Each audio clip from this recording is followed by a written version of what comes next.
One of the bigger stories in the entertainment industry in 2023 were the ongoing Hollywood strikes. The actors and the writers' strikes both took up an exorbitant amount of time throughout the year, and one industry that kind of ended up benefiting from the lack of big Hollywood entertainment was, in fact, the video game sphere.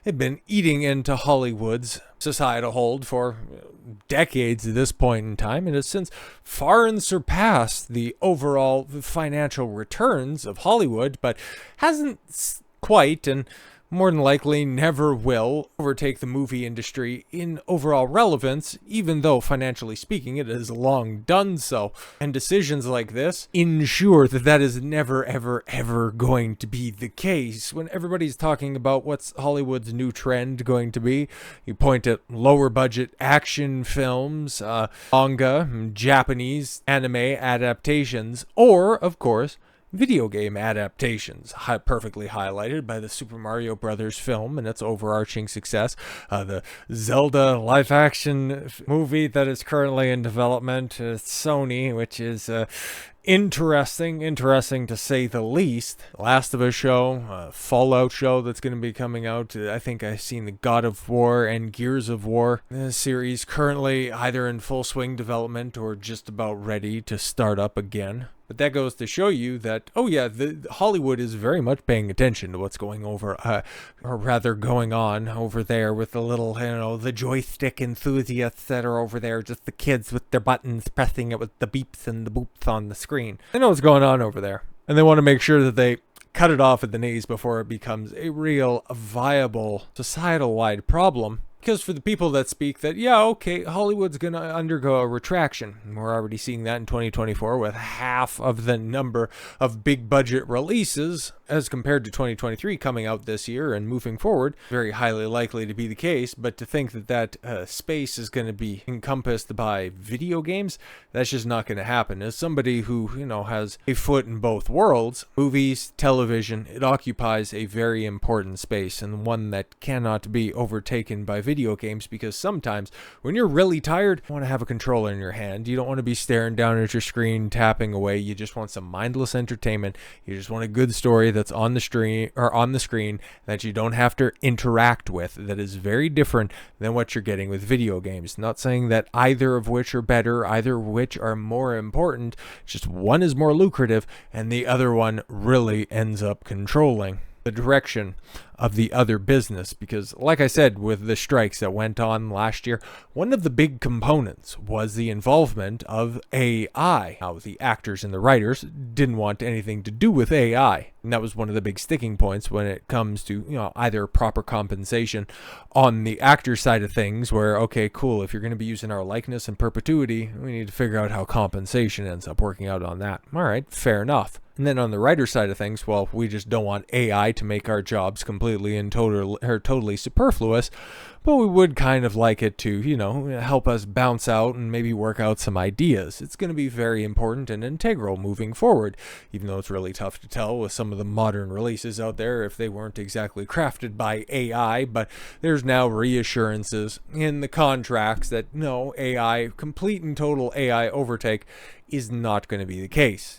Same cannot be said for video game industry, especially when it comes to voice acting, which Hollywood is very, very much aware of, and it's taken away some prominent actors from some of their bigger budget endeavors, meaning that, we better do something about this. So SAG-AFTRA signs a deal with AI tech company Replica Studios to allow the use of digital voice replication in the video game industry. Go ahead and carve that out there. It's like, okay, cool. Now video games can go ahead and use AI technology to have better voice acting or different voices. If you couldn't, get a hold of somebody, that'd be fantastic. Okay, that would be the perfect role. Okay, just having the voice talents of, just say Arnold Schwarzenegger or something like that, working on a Terminator movie or a Terminator game or something like that, and you just want the T-800 to sound like the old T-800. Okay, you can use the AI replication for that. But Hollywood and the studios in general, and especially the people that SAG-AFTRA represent, they would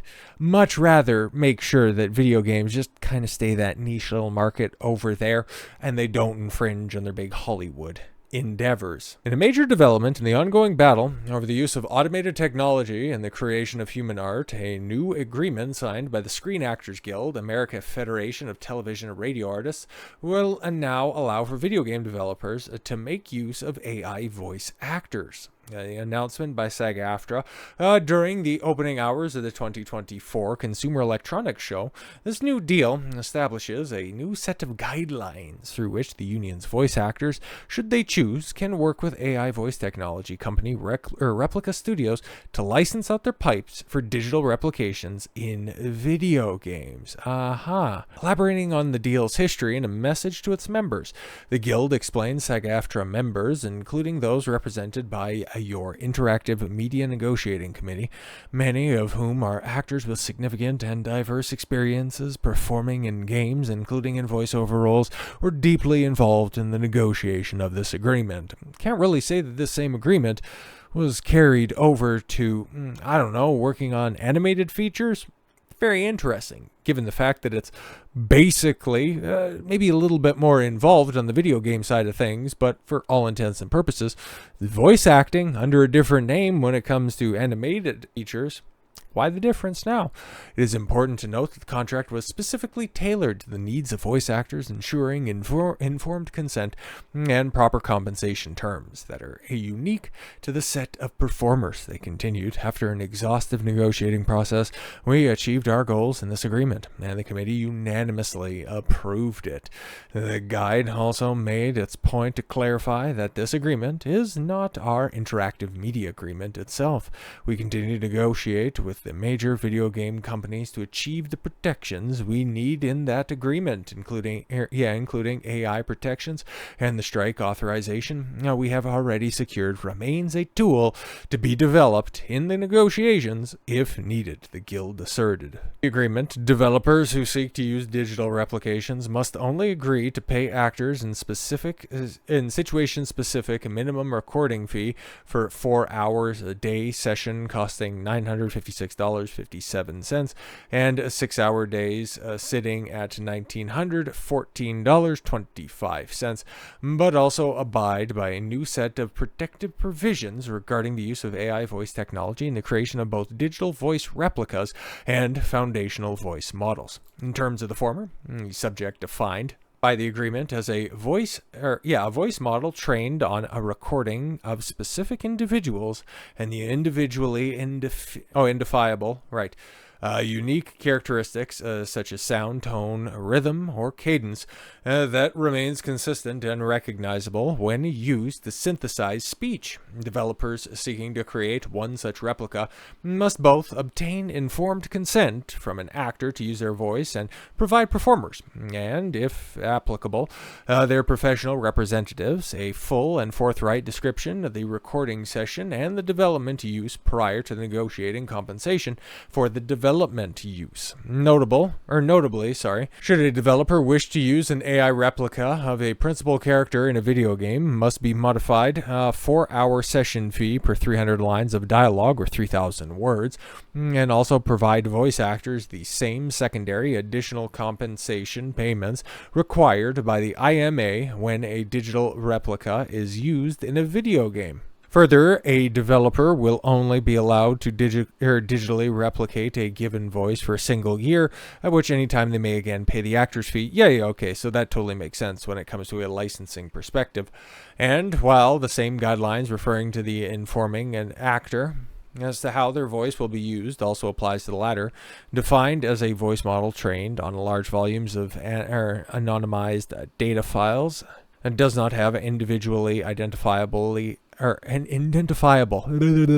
hard to say, identifiable, there we go, unique characteristics such as sound, tone, rhythm, and cadence. It must remain consistent, recognizable, yes, of course, not intended for user-facing, only are 1/2 of the 2 or 4 hours session rate for an extended 3 years, renewal fee, yes, of course, if you're only using smaller snippets. Rounding out the set of post-announcement statements was Replica Studios CEO Sharius Nevis, at his own message to the union, exclaimed that Replica is proud to partner with SAG-AFTRA to introduce an ethical approach to emerging use of generative AI. We're excited to the new opportunities, and this opens up for the world-leading AAA studios that can now access the benefits of Replica's AI voice technology, while knowing that talent is recognized and compensated fairly for the use of their likeness. Yeah, that's going to be a big issue because, okay, cool, obviously, it's like the AAA side of these things. That's mostly what SAG-AFTRA is concerned about, because when it comes to their union members, yeah, of course, they're the big ones that are over there that they're wanting to look after, and when it comes to, eliciting the talents, it's normally one of the AAA releases from the video game sphere that's going to try to get one of those actors. So yeah, you're looking after them there. But this is something that I've been talking about, at least in passing, and other people have decided to raise the alarm that the AAA video game space, yeah, it's in a problem. It's in a big bind, not too dissimilar to that of Hollywood. It's ballooning budgets and its need to sell tens of millions of copies, ranging in the hundreds of millions of dollars in profit. That's a big problem, okay? Because there was a big Final Fantasy 16. Final Fantasy 16 came out and it had very good sales, but it was disappointing when it came to Square Enix. And Square Enix it's a goofy company, to say the least, and without digging into that entire can of worms. The AAA space, when it comes to video games, it's in trouble. Is very much in trouble, like Hollywood. Yeah, you can go ahead and point to the bustling AA or the indie scene, but the health of an overall industry is judged by its tentpole releases. And in 2023, there were some good ones, and there were some massive bombs. Not too dissimilar to that of Hollywood, but I find this decision, this ability for AI to be used over on the video game side of things. Meanwhile, over on the Hollywood side of things, them looking at that going, nope, that is the work of the devil. We will not be having it in our industry. But that same negotiating faction, SAG-AFTRA, decides to go ahead and sign it off for video games. I find that a little bit interesting. It's almost like them saying that, oh, we're fighting the big battle against all of those Hollywood studios. It's just like when you have the Republicans and the Democrats in Congress go up against one another. Oh, it's those Democrats that are causing all the problems. No, it's actually the Republicans who are at fault here. You get the Hollywood unions, and then you get the studio bosses that are out there. Oh, it's the actors that are trying to be greedy. No, it's the studios keeping all the profit. It's all show. It's all theater over the top of this.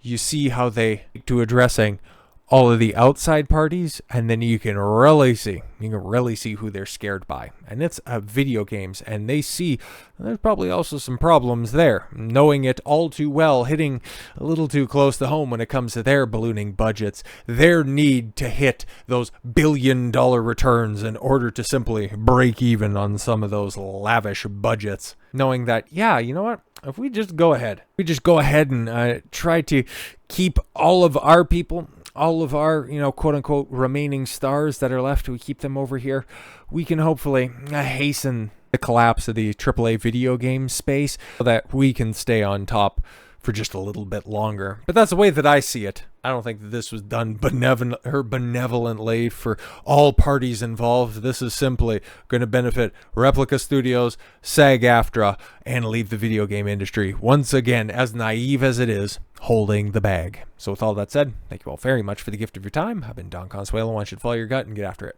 Take care, everyone.